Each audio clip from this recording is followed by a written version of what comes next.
Hello students, our today's lecture is on a long answer question, or the topic of today's lecture is Nicol prism.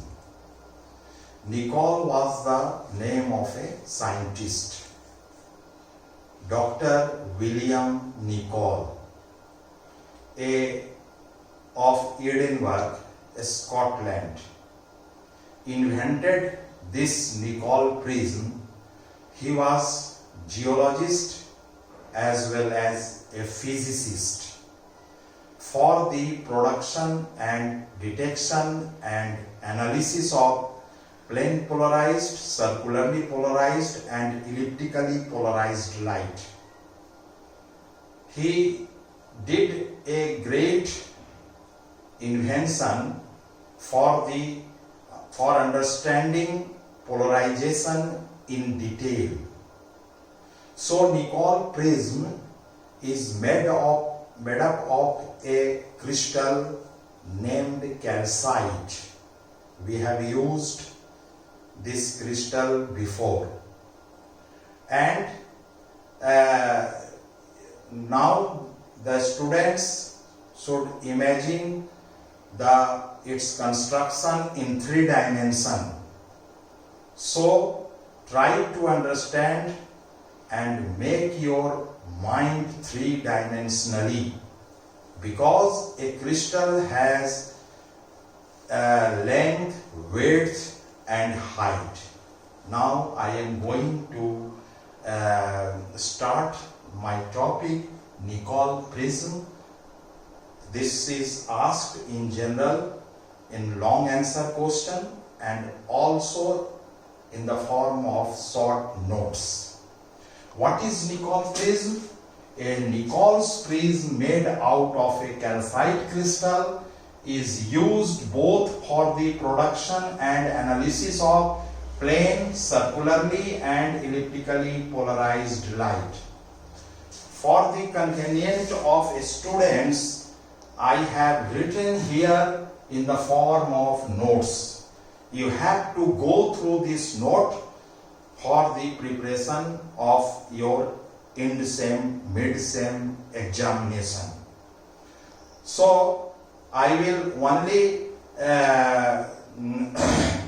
explain its physics and how it is constructed, what is its action and what is its application. So first thing come, construction. How a Nicol prism is constructed. You go through this figure very carefully. I am going to explain this figure, but everything is written here and you have to note down it. What is A, C? A, B, C, D.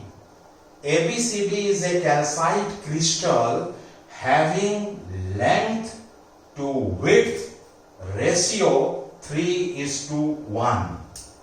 माने 3 centimetre अगर length है तो 1 centimetre इसका width होगा, इस ratio में बनाया जाता है।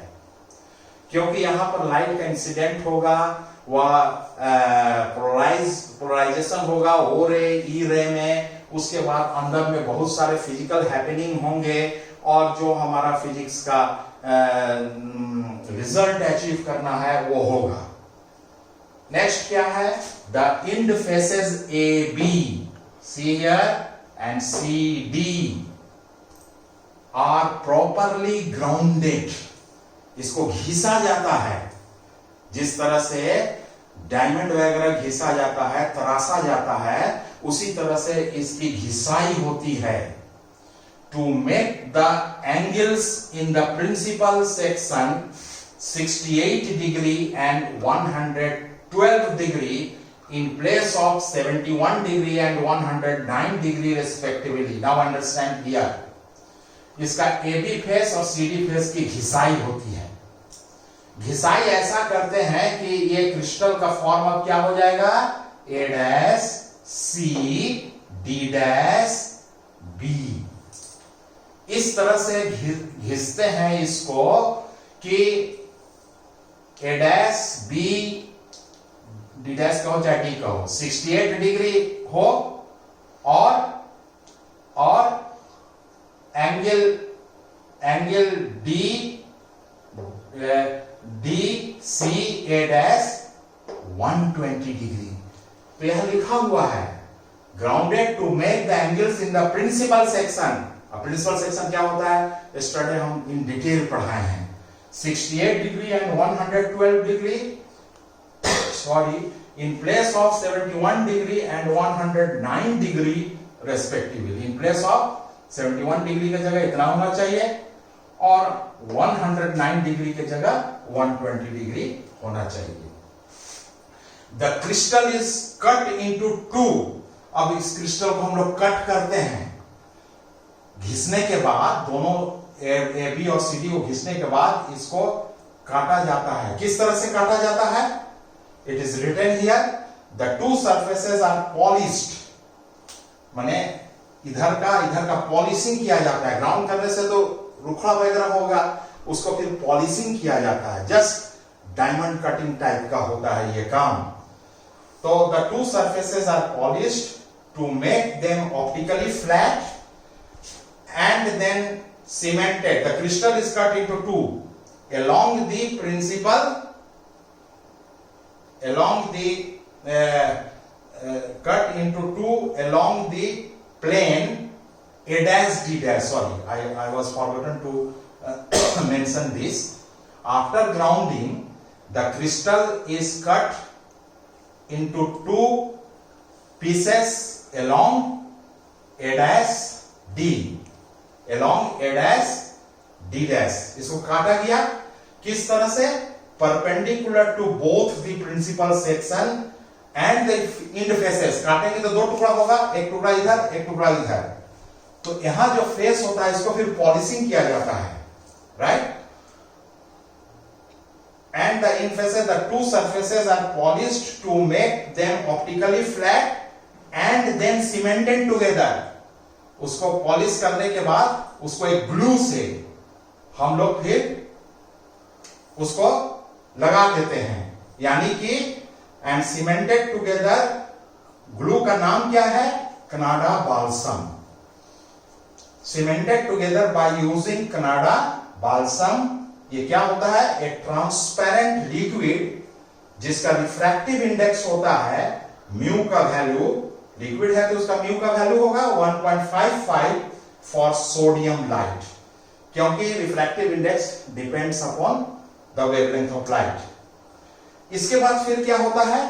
इसके बाद होता है कि the crystal is then enclosed. इसको ग्राउंडिंग किया दोनों को, फिर कट किया अलोंग द प्रिंसिपल सेक्शन, फिर सीमेंटेड किया कनाडा बाल्सम से। इतना करने के बाद इस क्रिस्टल को जोड़ने के बाद the crystal is then enclosed in a tube blackened inside. इस क्रिस्टल को ना एक ट्यूब के अंदर फिट कर दिया जाता है। फिट करने के बाद जिसका कि अंदर से ब्लैकेंड होता है, blanket inside. So this is about the construction of a Nicol prism, how the Nicol prism is constructed. Now the students, I am going to focusing this figure so that you can draw this figure clearly and distinctly for your convenient. So see this figure. I am now focusing this figure and draw this figure properly, because if the question is of 15 marks, the 5 marks is allotted only on the drawing of this figure. So note down it clearly. Now I will explain the action of Nicol prism, how it works. So see here, let PM is a ray of unpolarized light. PM. P, write it here P. It is not written here, and here M. PM. Right? PM is unpolarized light. P and M. PM is unpolarized light. Is a ray of unpolarized light almost parallel to BD dash. See, PM is almost parallel to BD dash. Be incident on the face AB, A dash B, face A dash B, because after grounding it becomes A dash B. It splits into, because it is calcite crystal, it splits into two refracted rays, MO and ME. MO and ME. This is E. MO and ME.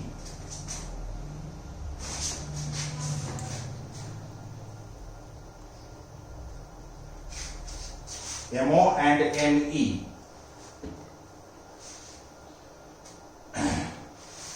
Inside the crystal, both these rays are polarized light. This has been explained yesterday. One ray is called ordinary ray. The O ray has vibrations perpendicular to principal section, and E ray has vibrations in the principal section of the crystal. Now what happens? As according to physics, the refractive index of Calada balsam, its refractive index mu c is 1.55, I have written before, lies between mu e and mu o. The refractive index of mu e is 1.486 and mu o is 1.658. Mu c is 1.55. What does it mean? It means mu e is less than mu c, less than mu o.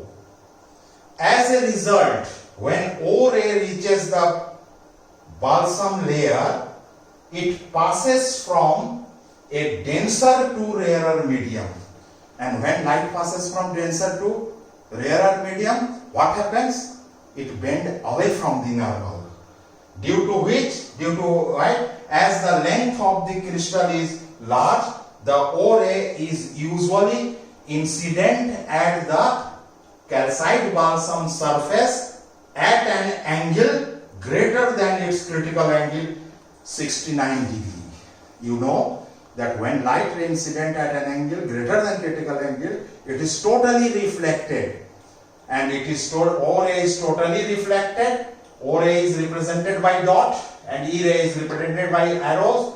O ray is totally refracted and absorbed in the tube in which the Nicol prism is enclosed. I was explaining that when O ray is incident on this Canada balsam surface at an angle greater than critical angle 69 degree, hence it is totally reflected and is finally absorbed by the tube that encloses the crystal. O ray is absorbed, totally absorbed. On the other hand, the E ray is transmitted by CB. CB means Canada balsam surface. The E ray is transmitted by Canada balsam to emerge from the Nicol prism as plane polarized light. PPL means plane polarized light with vibrations parallel to the principal section. So this Nicol prism converted unpolarized light to plane polarized light in a vibration parallel to the principal section. Now we are going to study that Nicol prism act as a polarizer and analyzer. For polarizer, we will use the abbreviation P, and for analyzer, abbreviation is A. For unpolarized light, you know, UPL. For plane polarized light, PPL. Now, I am also using a another abbreviation for principal section as PS. Whenever I write PS, you mean principal section, UPL unpolarized light, PL polarized light, P polarizer, A analyzer. This is common. So Nicol prism has polarizer P and analyzer A. See these figures one by one. When an unpolarized light is incident on a Nicol P, P means polarizer. The emergent ray is polarized light. PL means polarized light with vibration in the principal section of polarizer. It is shown in figure A. I explained only about this figure. If this emergent ray incident on a second Nicol A means analyzer, everything written here, whose principal section is parallel to that of polarizer, the vibrations will be in the principal section of analyzer. The extraordinary ray will be transmitted completely and the intensity of the emergent light will be maximum. Here the intensity of the maximum light is maximum in figure A when principal section of both the polarizer and analyzer are parallel to each other. Parallel to the P, the vibrations will come is parallel to that of P. The vibrations will be in the principal section A. The extraordinary ray will be transmitted completely and the intensity of the emergent light will be maximum. Here Nicol P is called polarizer and Nicol A is called analyzer. It is written here. A analyzer, A is now rotated. Come to this figure. Polarizer is fixed, but analyzer can be rotated from 0 degree to 360 degree. This type of arrangement is made here. So A is now rotated to make its principal section perpendicular that of polarizer. The vibrations of the plane polarized light incident on it will be perpendicular to its principal section, figure B. You see here the principal section of P and A are at 90 degree. When it is rotated by 90 degree, then principal section of P and principal section of A are at an 90 degree. In figure B, the ray will behave as O ray, ordinary ray inside analyzer and lost by total reflection at Canada balsam surface. It is lost at this surface. No light will then emerge from A. We keep our eye here. Here will be the maximum light. No light will emerge from A in figure B. The ray will behave as O ray inside A and lost by total reflection at Canada balsam surface. No light will then emerge from A and P and A are said to be crossed. This is called crossed position. Now A is again rotated up to 90 degree to 180 degree. Then what happens? Principal section of P and A both will parallel again. If the Nicol A is further rotated to make its principal section parallel to that of P, the intensity of the emergent light will be maximum. Again we see the maximum light. Again, this is shown in figure C. Thus, if the given light on viewing through a rotating Nicol shows intensity variation with 0, 0 means minimum, then the given light is polarized light. Is it right? Here polarized light is obtained when both are parallel. When both are cross position, no light is seen. This is cross position. Again, when these two are parallel, we see the maximum light. And unpolarized light becomes polarized light. It polarizes the unpolarized light, so it is called polarizer. With the help of a, we analyze the polarization, so it is called analyzer. Yeah.